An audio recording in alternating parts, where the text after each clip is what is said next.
I've said to you before that it doesn't feel as if there's anything holding us up anymore, and yet somehow it goes on.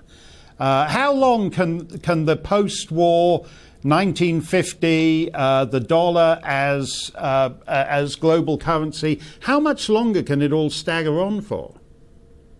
Well, I have a feeling not much longer. I mean, the air is already coming out of so many bubbles as we speak, so the dollar bubble can't be far behind. You know, the reason that the euro is weakening against the dollar, of course, the dollar and the euro are all weakening in terms of purchasing power. There's lots of inflation in Europe and the United States, and that problem is going to get much worse.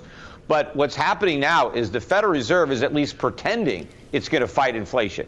The ECB is still creating it. They're still in denial or claiming it's transitory. The same thing in Japan. They don't seem to care. But the Fed at least is pretending that it's going to fight it. But that's the key. It's all pretense. The Fed is not going to fight inflation because they can't fight inflation. They're in the business of creating inflation. They're not in the business of stopping it. That's what quantitative easing is, but they're hoping that their tough talk will mean that they won't actually have to do what they're claiming they're going to do. But even if they did it, it's too little too late.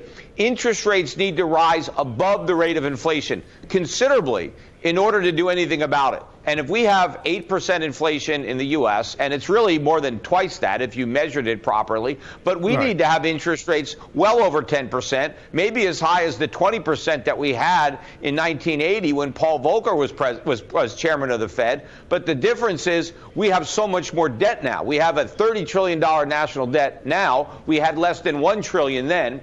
America was the world's biggest creditor nation then. We're the biggest debtor nation. We have enormous trade surpluses. Back then trade deficits. Back then we had trade surpluses. America is in much weaker shape economically. We can't afford the type of interest rates that we had in 1980. I mean, we can't even afford 2%, let alone 20%.